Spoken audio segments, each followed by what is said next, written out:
There's a quiet truth about children raised by emotionally absent parents. They often become adults who can list every fact about their childhood, but struggle to name a single feeling from it. They can tell you where they lived, what school they went to, what their parents did for work. But ask them how they felt on any given day, and there's just static. They learn to perform closeness without ever really practicing it. They can hold a conversation, keep a job, keep a family together, and still feel like a stranger standing just outside their own life. This is not because they lack depth or feeling. It's because the part of them that was supposed to learn what feelings even were was left largely untouched. Psychologists call this childhood emotional neglect, or CEN. It doesn't mean the parents were cruel or absent in body. It means something quieter and, in some ways, harder to point to. Biwiwon, have you ever watched a child hold up a picture they drew, waiting for someone to really look at it? Not glance, not nod, but actually look. Maybe you've seen it in your own home. The child who says, "Watch this," and the parent says, "In a minute," and the minute never comes. On the surface, nothing dramatic is happening. No one is yelling. No one is hitting anyone. It might even look, from the outside, like a perfectly normal household. But inside that child, something is quietly being decided. Because for a child, being emotionally unseen isn't a small inconvenience. It's information. It's the first data point in a lifelong belief.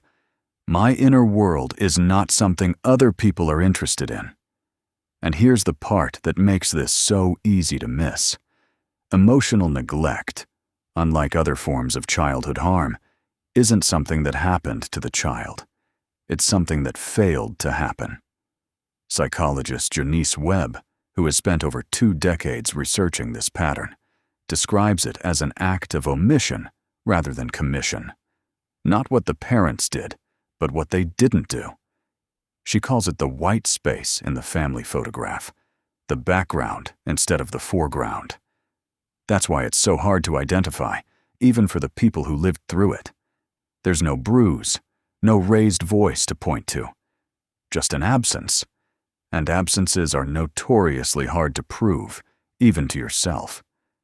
We often assume a house full of things: a stable roof, enough food, decent grades, a family that looks fine in photos, must mean a child's needs were met.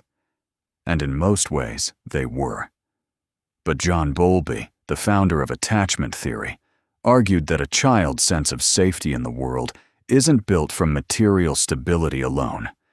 It's built from something he called secure attachment, the felt experience, over and over, that when you reach out emotionally, someone reaches back. When that reaching is met with distraction, busy hands, tired eyes, a parent present in the room but somewhere else entirely, the child doesn't just feel disappointed in the moment. Over time, they build a quiet internal rule. My feelings are something I carry alone. This isn't exaggeration. Dr. Webb's research shows that when emotions are consistently unacknowledged in childhood, the brain doesn't get the practice it needs to understand what emotions even are, how to name them, sit with them, or use them as information. So the child doesn't just feel unseen. They lose the map for their own inner world before they even knew they needed one. And from the outside, they might look completely fine. A quiet kid, a low-maintenance kid, easy. That's often the tell. Emotionally neglected children rarely become the loud problem in the room. They become the child no one worries about, because worry requires someone to notice something is missing in the first place. These effects often don't fully surface until adulthood, when that same person tries to build closeness, chase a goal, or simply sit with their own emotions, and run straight into unfamiliar territory. Adults who grew up this way often describe a strange numbness, not sadness exactly, more like static where feelings should be. They may struggle to answer the simple question, "How do you feel about that?" Not because they don't feel anything, but because no one ever taught them how to find the words. Simply Psychology's summary of this research describes it well. CEN can occur in families that look completely functional from the outside, loving, stable, materially providing, where the parents themselves are simply depleted, dealing with their own stress, their own unresolved pain, or repeating a pattern they inherited and never had the tools to interrupt. That distinction matters. Most parents who are emotionally absent are not cold or indifferent people. Often, they are exhausted people managing depression, financial strain, or a marriage under pressure. People who were themselves raised by parents who never showed them what emotional attunement looked like. You cannot hand a child something you were never given yourself. This doesn't erase the impact on the child, but it reframes the story, not as a tale of villains, but as a chain of quiet inheritance, passed down without anyone quite meaning to pass it down at all. For the child living inside it, though, the effects are real. Research consistently links childhood emotional neglect to adult struggles with anxiety, low self-trust, and difficulty forming close relationships. Some adults become fiercely self-reliant, having learned early that needing anyone was unreliable.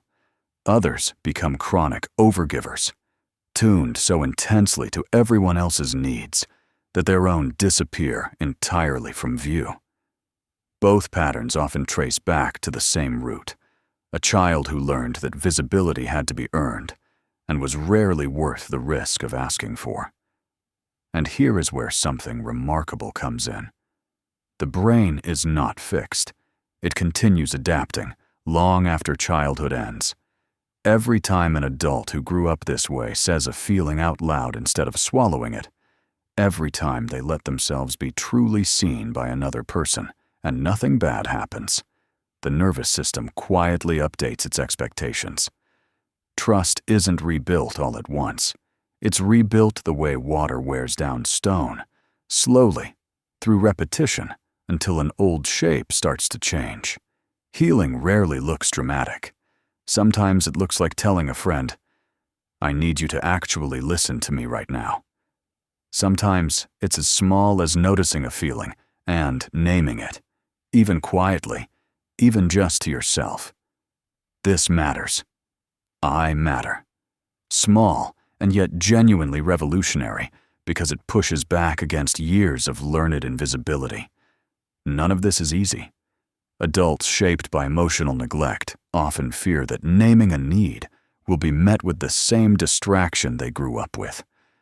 So speaking up can feel disproportionately frightening. But every act of doing it anyway, every small, brave, imperfect attempt at being seen is what slowly rebuilds the part of them that was left unfinished. Because here is the truth underneath all of this. A child who grows up emotionally unseen doesn't stop needing to be seen. That need doesn't disappear with age. It just goes quiet, waiting. And the adults who do this work, who learn, often for the first time, to notice their own feelings and treat them as worth attention, often become the most attuned people in any room. They become the parent who asks a second time, the friend who actually waits for the answer, the partner who notices the small shift in someone's voice. So if this was ever your story, if you ever held something up, hoping someone would really look, and the moment passed you by, hear this clearly. What you felt back then was real. It mattered then, and it matters now. You were never invisible. You were only ever waiting to be seen.